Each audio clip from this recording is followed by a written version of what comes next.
Subscribe to our YouTube channel and press the bell icon to get the latest updates. The Print Off the Cuff, presented by IIFL Wealth and Asset Management, corporate partner AU Bank, in association with global insurance brokers, airline partner SpiceJet, in alliance with Apollo Hospitals. Now, welcome to this unusual edition of Off the Cuff. Unusual not just because we have unusual guests, non-celebrities who should become much bigger celebrities in the new India, but also this location. See this beautiful garden. This is Delhi's Sundar Nursery, only recently restored. I would not say renovated. In fact, the good thing is it's not renovated. It's kept its old character. And because it's an open space, then people like us can also have the courage to record this physically and not on that boring Zoom or Skype. If I told you the name of a book called The Ventilator Project, chances are, particularly if you're my generation, chances are we are talking about some thriller, some spy thriller, some James Hadley chase, Desmond Bagley type of airport thriller. But it isn't. It is a real book now. It is also a thriller, but it's a thriller not in the world of fiction, but fact. This is the story of a couple of Indian tech entrepreneurs and scientists who got together, both from IIT Kanpur, now doing various other things. Both are accomplished scientists and technologists in their own right. They put their heads together when the pandemic hit India and everybody thought, oh, we are so short of ventilators.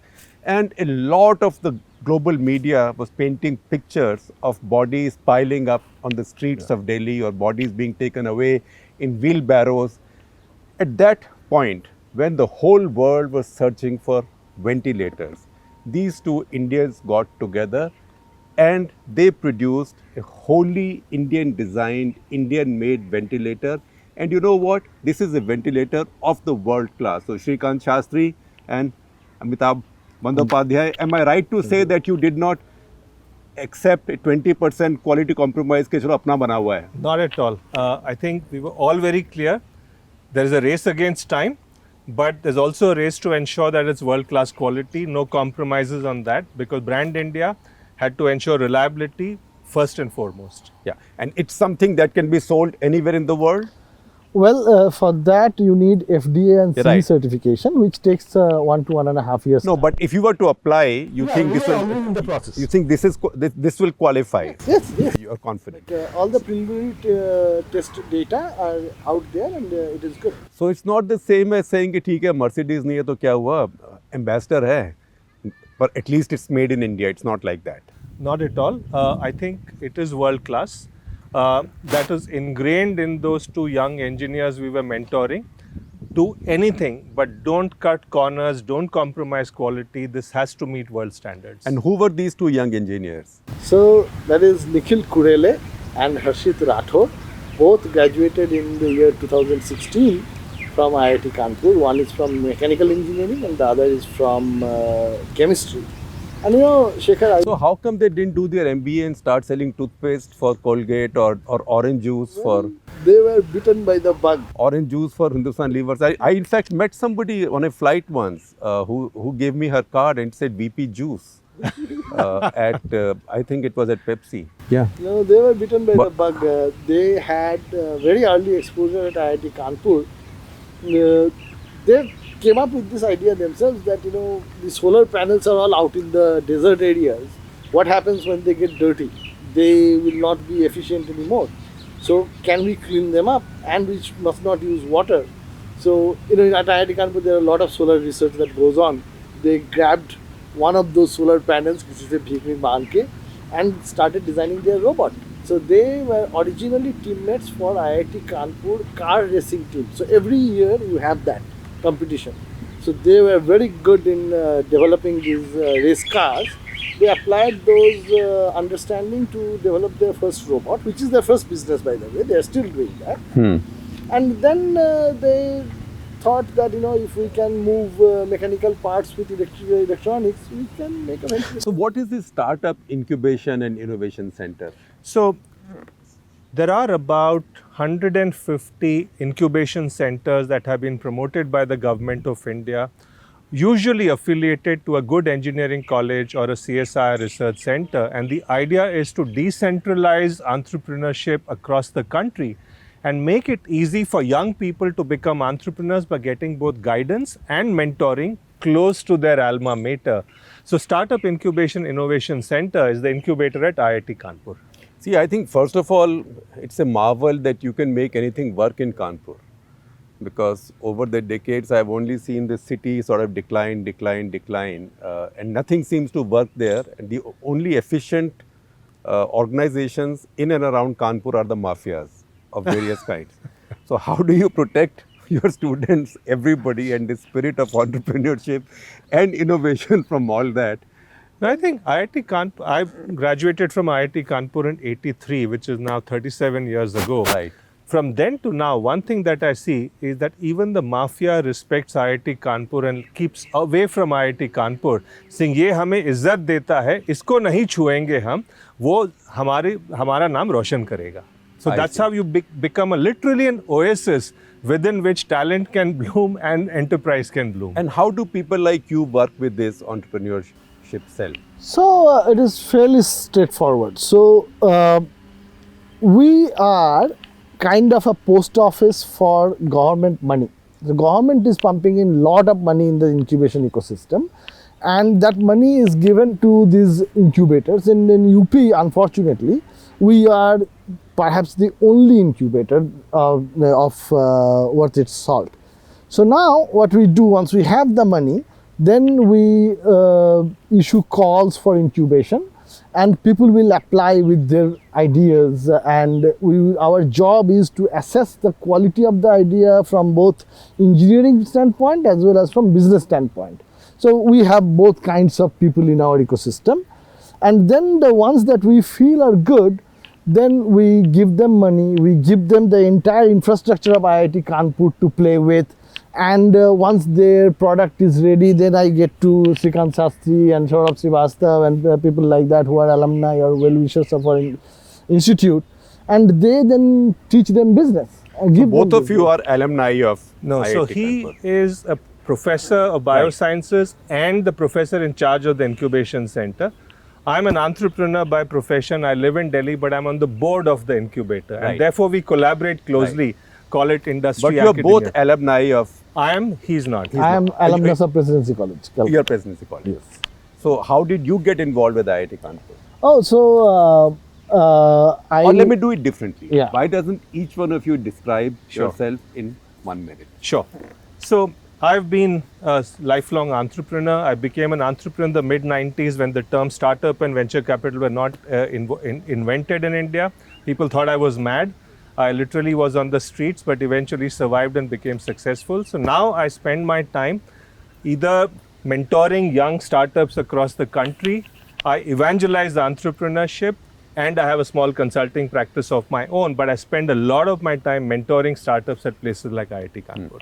And you've been to, after IIT Kanpur, you've been to IIM Kolkata. You've also been running an innovation park there. Yeah.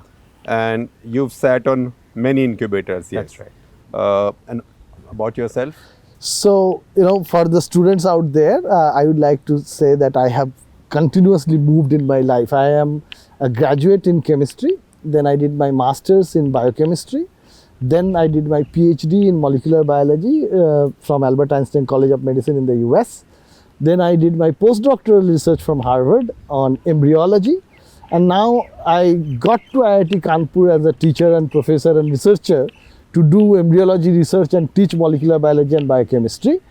But then in 2012, one of my colleagues got a massive sum of money from Government of India to set up an incubator for biologists.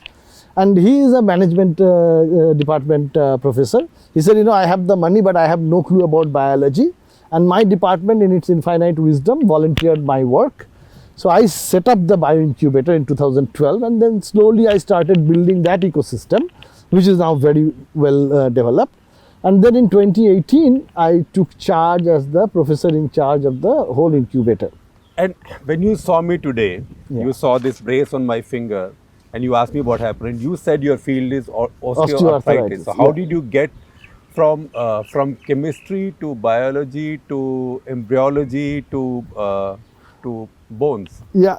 So, I was just explaining to Avantika a few minutes back that all the bones that you have in your hands and legs, they used to be cartilage at one point.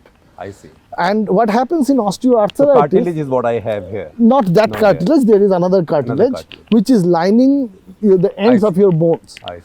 So what happens in osteoarthritis is that same lining actually starts to become bone. So I simply argued that the embryonic phenomenon of cartilage to bone formation that I understood very well, and I published papers which are very well cited, maybe the same process is operating in adults for cartilage to bone formation in the context of osteoarthritis. And that's what I am chasing, and I'm trying to see. See, osteoarthritis has no treatment. You can only manage it with painkiller or surgery. Can we come up with a therapeutic avenue? That's my objective. So he tells me that he ran into this management professor who said, I have a lot of money, but I don't have projects. I don't know what to do with it. You are old enough. Are you familiar with a film called Victoria number 203? Absolutely. Ashok Kumar and Ashok, right. So in that one, I think Pran. Yeah. You remember that song? बिन ताले की चाबी लेके फिरते मारे मारे. तो ये उसी तरह से है कि चाबी आपके पास में है. You have the money, but ताला नहीं है. You don't have the lock to open it with, and that lock is the project. Yeah. Now, which is where there's a ton of opportunity. The government of India, for all its faults, had set aside so much money to support the startup ecosystem.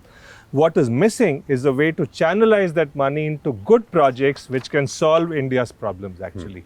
And therefore, when you get a good project like this, you literally jump at it and ensure that it becomes successful. So, tell us, what is a ventilator? Okay. So quite simply, when a ventilator helps you to breathe when your lung does not function normally. That is the simplest definition of a ventilator, and there are various definitions of ventilators. You have a non-invasive ventilator where you just keep a mask on your nose and the air gets pumped inside. It's like a pressured oxygen, as they say. Correct. Right. On the other hand, a non-invasive ventilator, there's a tube that goes all the way inside. That's invasive. That's invasive. Correct. And so we designed an invasive ventilator. And what does a tube do once it goes inside? So, normally when you breathe, you exhale and then inhale, and then when you exhale, there is a negative pressure. Okay, so your cells take the oxygen-rich air because of a negative pressure. But when you are on a ventilator, that is actually a positive pressure. It is not the natural phenomenon. You just pump in air at a very high pressure to kind of force it inside the cell. So at least lungs will pick up something. Correct. Yeah, but that's where the trick is. Now, if you force it too much, the cells will be injured. And if the cells get injury, then it is a very downhill task. And that's where you have to look at this innovation. That these kids who were only making solar panel cleaning robots decided to make ventilator, knowing fully well that it's a life-saving device. Now we know that in COVID, perhaps ventilator was not the best, protection. But if the ventilator goes wrong, there is something called barotrauma, and that can kill people. So they had the confidence that barotrauma should have something to do with pressure. Yes, baro from pressure, trauma. Yes. So if the ventilator does not function right, you can actually kill people. So what is the difference between this ventilator and anything that India would have bought off the shelf? So India has historically been importing 80% of the ventilators, and those ventilators have been done over years of R&D. So this ventilator replicates all those features minus the bells and whistles, which are not essential for a day-to-day operation. So, sasta, sundar or tikau? Sasta hai. Tikau or sundar, I would say it's more than tikau actually. It matches up to the reliability and quality of that ventilator, but it is sasta for two reasons. So non-zaruri cheezein usko hata deta hai, and it takes away the high overheads and margins that a multinational has. I'll tell you what is the tikau part. So Dr. Prachi Sathe, who was there in our Ruby Hospital. Yeah, Ruby Hospital. I know. So she said that I cannot take a machine to my patient until and unless I am confident that it will not break down. So she ran the machine for 48 days at a stretch without powering it off. When that was successful, then she said, okay, now I am confident to put it on a healthy person. In fact, in yesterday's launch, she mentioned that one of her teammates volunteered to be the healthy person. In fact, Ruby Hospital treated my dear friend Mr. Arun Shori. Oh, okay. When he He's in Pune, unfortunately- correct. Yeah, unfortunately he slipped and fell and had head injuries. He is the Dr. I know. Patisata is the director of ICU there. I know, and he had contributed his MP Lads To fund IIT Kanpur. to IIT Correct. Kanpur. Yes, Yes, I know. my department is set up by him. By him, yes, I know. Yes, Yes. yes. So Yes. we come full circle. So only after that, and there were some tests done at an international MNC laboratory, which is NABL accredited in Pune, to say that the machine is electrically safe, mechanically safe, and will not cause any hazard. Then only we allowed it anywhere near a patient. So So would you be happy? I mean, you would not be happy to if it's a bad example, but cruel example. Let me use it, and let me take back. Would you be happy? God forbid you had a parent who needed to be on a ventilator, and a hospital had various options. Would you be all right if this ventilator was used for a member of your family? Yeah. So having gone through all the clinical trials, I would say yes. Before that, I would have obviously hesitated, but which is why we would not have put it on any patient. See, after Dr. Prachi Sathe tested it, Medanta tested it in Delhi, Artemis tested it in Delhi. It had cleared Director General of Health Services, and there, I think the whole idea of an invasive ventilator is it's not just brute force applied to pump air. There's a calibration and finessing of how much air at what pressure, what volume. The DGHS folks tested that. They sent us back once, told us come back after 10 days. So having gone through all that, the confidence then becomes high actually. So I think now we are getting into more complex areas of this, which might be sort of a little bit beyond my domain knowledge. So I'm inviting Avantika Ghosh, who's our health editor, to ask you the more profound questions. I will ask you. I will meanwhile stay hungry and foolish. Sure. Let me start off by asking the same question that I asked you right after we met. That, throughout the lockdown, yesterday you mentioned there was a 12 noon meeting for 90 days at a stretch. And as Amitabha mentioned, your day jobs his was down to zero. You did some consultancy you were mentioning. So do you think a model like this, and yesterday at the book launch, you had such illustrious mentors. Do you think people like this would be able to spare the time for a project like this in peace times? So I think this, what we are very excited about is that while the ventilator project was a great success, it's a model that can be taken forward in many different situations to help many young startups, many young companies, and there are a group of people available.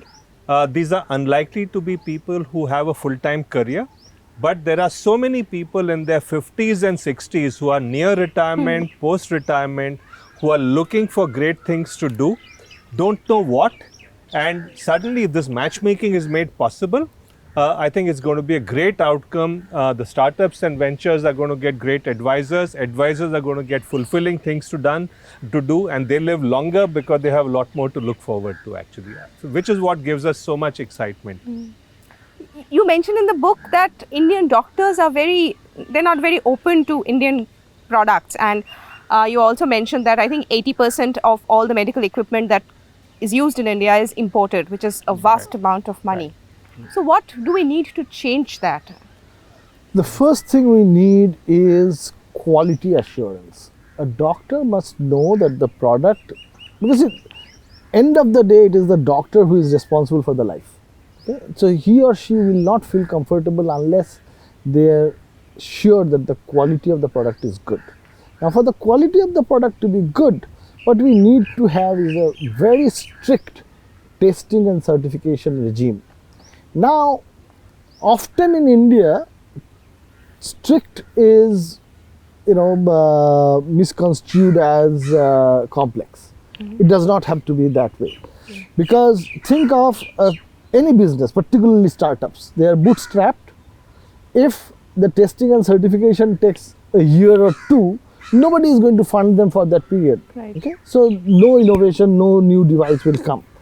So what we need is very reputable places where they will do the testing with all the rigor, and once the tests are done, certification should be prompt. I would say no more than 1 to 1.5 months. And once you have established that, and then again, like initially you have to win the trust. So you will have to go to the doctors through good channels and say, please test it again in the clinical setting. Once that is done, and 2, 3, 4 products, they see that, okay, what the test data says, the actual data is just like that, then things will turn. Because see, you have to look at from the doctor's side as well. It is not, doctors don't feel particularly happy shelling out a whole lot of money. And it is not just the initial investment.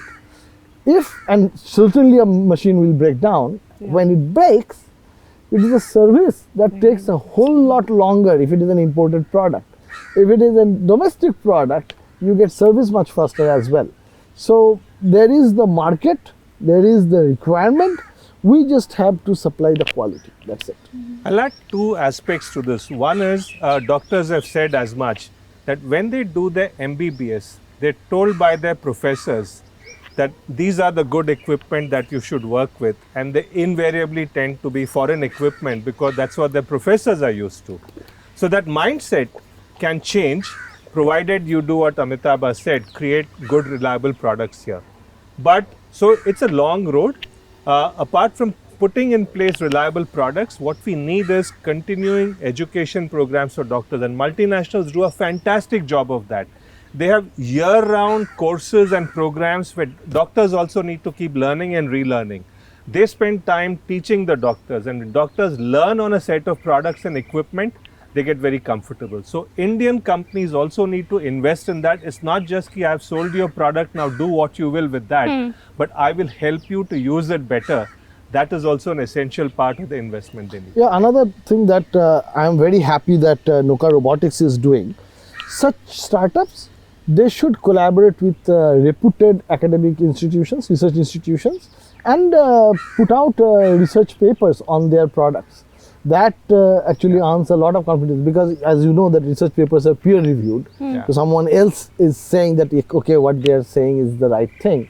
That earns a lot of confidence. But tell me something, would IIT Kanpur have done the same thing if these people were not IIT Kanpur alumnus? Oh yeah, we do that for so many others. Like IIT Kanpur incubator is not just for IIT Kanpur alumni or professors. It is for any citizen of India. And yes, getting in is tough. It is. I plan to make it as tough as getting into IIT for a degree. But once you get in, you are just any other company for us, and we will do everything to prop you up. And right now we are doing that for 75 different companies. Okay. There's, I remember reading in the book that the first tender that HLL brought out, you use the word opaque. Yeah.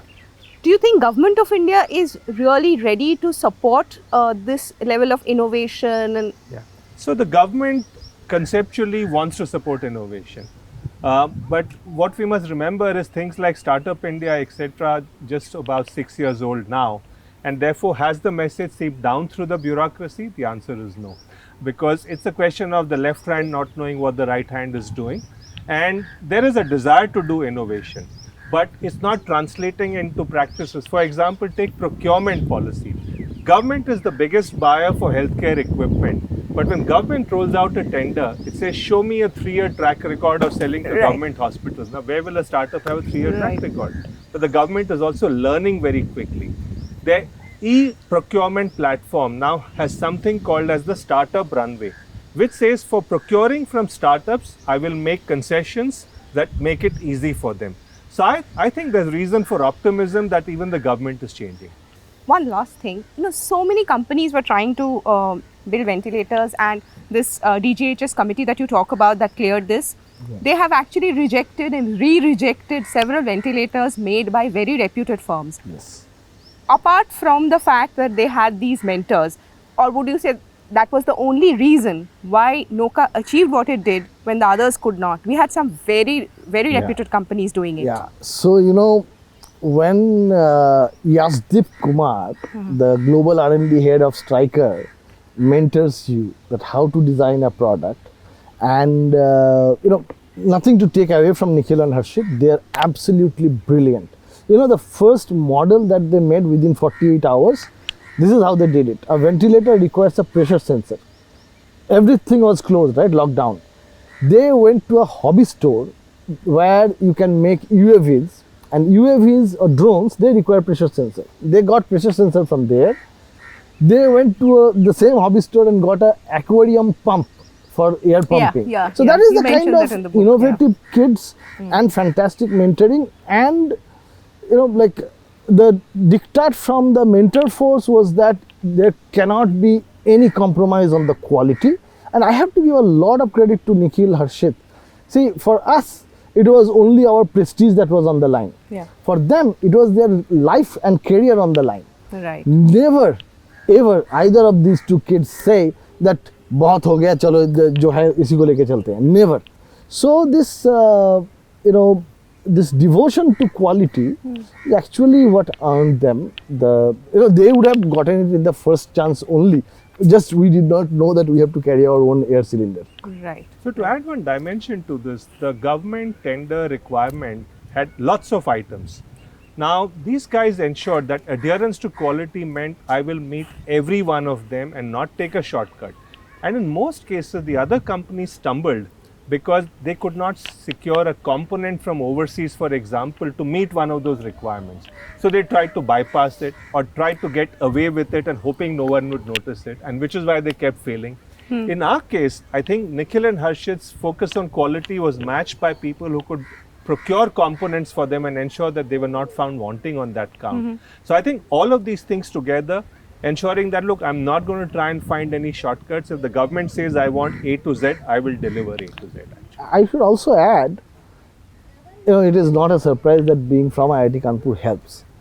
Two very famous multinational companies helped our team with what is called computational fluid dynamics. That is how the air will flow if you push it at a certain speed. That helped. One of the most reputed motor manufacturers in the world, again a multinational company, collaborated with our company to try to make Indian air pump. So all of these, came together, gave you the excellence that we achieved. It was a fantastic teamwork. Yeah. So thank you. I will invite Shekhar back with this. These students, there is a general impression of IITs that people work very hard from class 8 onwards, and mothers are sort of grinding almonds into the milk every day and desi ghee and feeding it to them, and they are going into coaching academies and somehow getting into IITs, and after that the route is IIT, IIM or some management someplace, and then joining FMCGs or finance companies. In such an environment, tempting environment, how do you get people to focus on this kind of innovation and entrepreneurship? Sure. So I'll provide one perspective. You're very right. I would say till 2010, that was the predominant path. 80s and 90s, it was going abroad because there were not enough job opportunities in India. But with liberalization happening, FMCG, banks, consulting firms in India. What changed after 2010, the startup boom happened when Ola, Swiggy, Zomato, Flipkart, all of these came, and people started seeing young people making enormous amounts of money. It became aspirational for people to join startups. So startups occupy a pride of place on campuses from a recruitment standpoint, both at IITs and at IIMs. Not only joining a startup, but increasingly so doing your own startup. Because when you work for someone else's startup, you make so much money. When you do your own startup, there's a chance of making so much money. Maybe the odds are very, very low, but you still want to take the chance when you're 24 years old. You don't mind spending 3 years of your life. I think the odds of getting into an IIT are also low. Correct. And you've been through that grind, and therefore you say, let me take one more shot at doing my own startup. And with 35 unicorns now from India, there is more and more evidence for people that, look, it's a gamble worth taking actually. So, Amitabh, ventilators, if we come back to it, there was a time when there was a global clamor for ventilators. Remember, Governor of New York was They were fighting with each other. pleading with Trump Yeah. to give him more ventilators, and they were saying we'll bring a naval hospital ship Yeah. which has ventilators. So, what happened then? Because it looks like ventilators lost their oomph in the course of time. So, initially, like this COVID, as a biologist, I'm saying, this COVID initially presented itself as, another respiratory disorder very similar to pneumonia, etc. So, people thought that ventilators will be required to maintain them. In the very beginning, the thought was that if you can just maintain the patient on ventilator, they will recover on their own. But then I do not know the intricacies that why exactly it did not work out, but it just did not do the job. I guess the lung in this case is so damaged. So actually, one thing I can tell you, little technical, that is here the immune system goes into hyperaction, and it damages the lung, and in the process lung tries to treat itself, cure itself, and makes it a very hard tissue, making air exchange nearly impossible. Therefore, ventilator's job is to do air exchange, so the surface area goes away for air exchange. So ventilator no longer remained the cure-it-all option, and people figured out other things. But nonetheless, when we started on 29th March, we were convinced that we will be able to save a whole lot of lives. It did not happen. I am very happy that we were never short of ventilators in the country, but I am at the same time happier that we together created a brand of a medical device company in India. One other dimension, Shekhar, in the US, there was an artificial scarcity because each state ordered its own ventilators. So ventilators were sitting in one state when another state needed it. India learned from that and said, I will procure it centrally and send it to states as and when they need it. So you manage your demand and supply much better in India, which is why that hyperactivity around availability of ventilators did not happen in India. And you also mentioned that you found this MSME to produce these for you. Tell us about that. So I think the beautiful part is that MSME ran into Amitabh at one of the many WhatsApp groups that he was a part of, and he said, can I get involved? Something useful also gets done on these WhatsApp groups. Absolutely. WhatsApp University has some good Products. Yes. So I think the beautiful part here was SMEs in India struggle to stay relevant, to survive. But this struggle, to me, an SME is no different from a startup. The only difference is definition of startup is less than 10 years old. And you're a cool young person. Well, I can tell you the print is just 3 years old. Exactly, you're a startup. Yeah. And I started this at my very young, early age, yes. So for an SME, how do you get that oomph back? You can get that oomph back by partnering with young innovators. You use their innovation, but use your manufacturing capacity, your expertise to manage the environment, and the SME does a very good job of it. The startup does not have to get involved with the mess of land, labor, legislation, can stay away from it and focus on R&D, which is what they're good at. To me, it's a made in heaven partnership, and I just wish we can replicate it multifold across the country. So where did you find this small enterprise that worked with you? So you found it on WhatsApp, but where was it located? So there were, in those days, there were at least 4 different ventilator groups that were in action. So I'll give you the background. So on 25th March, as soon as I told my director, Professor Abhay Karandikar, that we are taking up this project, he was very excited, all supportive. He asked me to record a video and he propagated that. So everybody in the world knew that we are making a ventilator, even BBC covered it. So all the different groups that were trying to make ventilator, they all invited me in their WhatsApp groups. In one of these groups, I met Chirag Gala, and then Chirag Gala. Gala. Yeah, That sounds like a name from Andhra. He's a Kachi. He's a Kachi. I see. So he runs a healthcare company called Avi Healthcare. What I noticed is that he has an eye for quality. He was earlier making ventilators, but for infants and for transportation. Both the machines are CE certified. Very few manufacturers in the country go for this kind of international recognition. What is C is Europe. Europe. It's a French word actually. So I immediately knew that this guy is not going to cut corners. And the C is the French equivalent of certification. Yeah. I know. So I knew that he is not going to cut corners. And we knew that he is hungry to get more business. And because he has been serving the ICU sector anyway, he will know the doctors and hospitals. So it was really a good And choice. there's a beautiful backstory that Chirag wanted to join IIT in his young student days. He could not because his family forced him to attend some wedding instead, so he couldn't take the joint entrance exam. He always wanted to get associated with IIT. For him, it was completing the circle here actually. Yeah. So now, do you think he will benefit greatly from this partnership? Do you see a future for this product now? So he's doubled his turnover this year. Right. Even in the short period of time that was available. And he's very optimistic. In fact, he's given IIT Kanpur a set of quote-unquote problem statements in the medical space. And there are IIT Kanpur students and others working on developing innovations to meet those problem statements. So this is going to be an enduring partnership actually. Well, I'd say fantastic. I thank you very much for doing this. And I can see both of you have big smiles on your faces. And these are smiles of success and innovation and entrepreneurship. So please do keep at it, because that is really where India got left behind in the past. Thank you, Shekhar. Thank you and all the very best. Thank you very for much. hosting. Yeah.